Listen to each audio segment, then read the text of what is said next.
Hey everyone, this is Mike, and in this video I'm going to go over some of the things that I am doing to prepare for next week Tuesday, which is going to be our Savage patch, because not only am I going to be trying to do the raid, I'm also going to be doing some crafting stuff in order to get myself the new crafted gear, new potions, new food, that kind of stuff. That is all going to be coming out on Tuesday. So first of all, when it comes down to the raid itself, because we're going to be jumping in as soon as we can, I want to have the best gear possible. So extreme trial weapon, extreme trial accessories, and then normal mode raid loot that we can get as well, or at least as much of it as possible. The rest I am going to be using some tombstone gear for now, because that's the other highest item level that we have available to at the moment. When it comes down to tombstones, you'll also want to get as many of these as possible, tombstones of aphorism, because we're most likely going to be getting new materials that are bought with these tombstones for our new crafted gear. So even if you're not planning on crafting yourself, I still recommend you do this, because you can make a lot of gil on patch day by just capping your tombstones and selling it on the market board, because there's going to be a lot of people that will be buying their materials from the market board like that. Outside of just getting your gear, food and potions you can get as well. For example, these are grade 5 tinctures.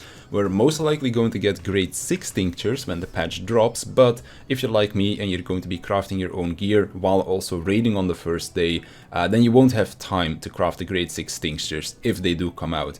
So that's why I'm going to be making some grade 5s for myself, so they can last through the first, maybe the second or third fight as well. And then by the time that I can make my grade 6 tinctures, then I can just use them when we reach like third or fourth fight, something like that. Same thing goes for the food. I'm not quite sure yet what food I want to use, because I haven't looked at them just yet. But I will be crafting this Tsaito Vono, or however the hell you pronounce this, as I will be crafting my own gear.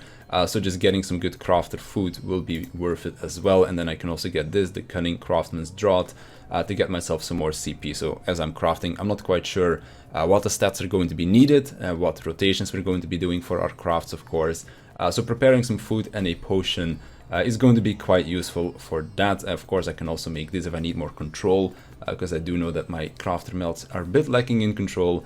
But yeah, anyways, these are some things that you can do for that. Another thing you can prepare right now already are materia as well. So because I'm going to be getting my own crafted gear and I'm going to be pentamelding that gear, I want to get a bunch of grade 10s and grade 9s. Those are going to be the most important. I can go a bit cheaper as well with grade 7s and grade 8s if my overmelts aren't really going my way. But I do have a lot of money saved up, so I can buy some stuff from the market board. If you don't know how to get materia efficiently, you can spirit bond your gear, you can run endgame dungeons, and you can go hunting. The hunt train is a very good way to get some materia right now, because you will get both these clusters, which will allow you to buy grade 10s, and these clusters, which will allow you to buy grade 9. So you can just buy whichever you need when you do run out of the materia that you already own.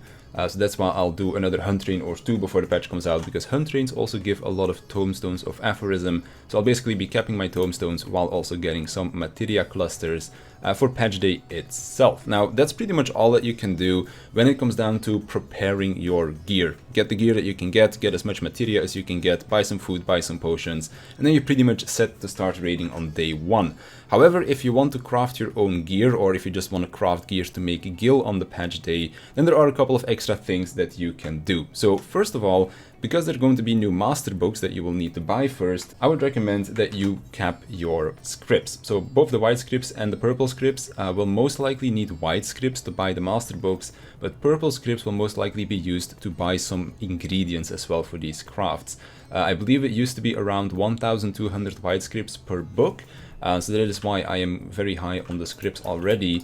And if you come over here to the collectible appraiser, I'm also going to be crafting both the hammer as well as the culinary knife, because this is going to be really good for white scripts, and this is going to be really good for purple scripts, because these are very easy crafts to gather for, because they don't use any annoying materials. So that's why I'm going to be crafting both of these. Like for example, one of my retainers over here is stacked with knives.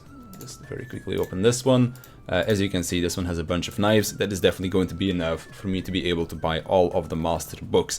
Reason why we can do this already and prepare these crafts is because collectibles don't change overnight anymore.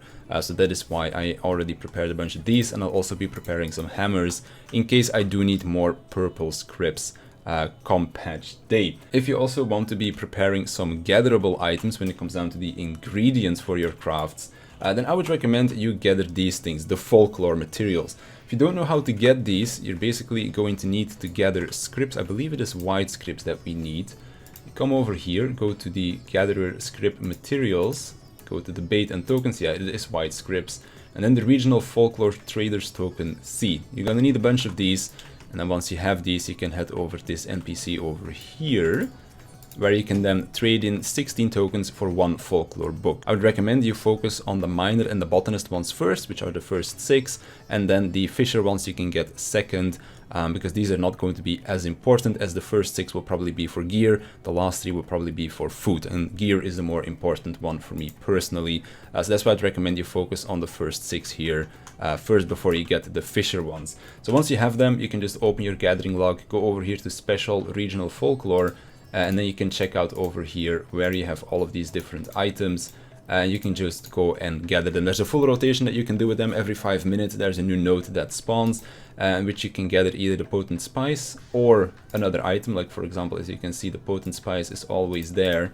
And then there's also a secondary item. And the same thing goes for mining. Stone heart water is always there. And then there is one extra node, as you can see, over here as well. So I'm basically going to be gathering both of these materials, both the stone heart water as well as the other ones. Same thing for botanist, potent spice, plus the other material as well. Probably gather around 200 or something of them to make sure that I have enough.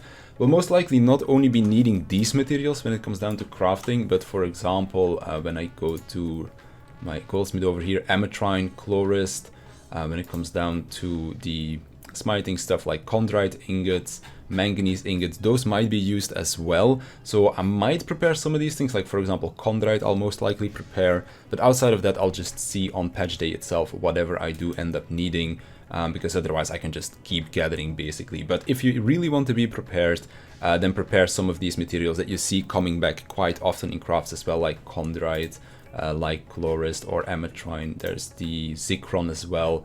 For weaver we for example have snow linen, as well as the scarlet moko stuff.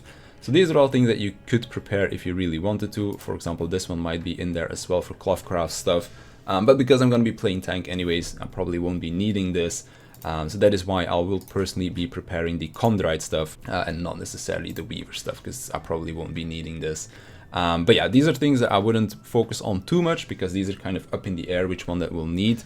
Same thing with the folklore nodes, to be honest. Like we probably won't be needing all of these for like one specific class.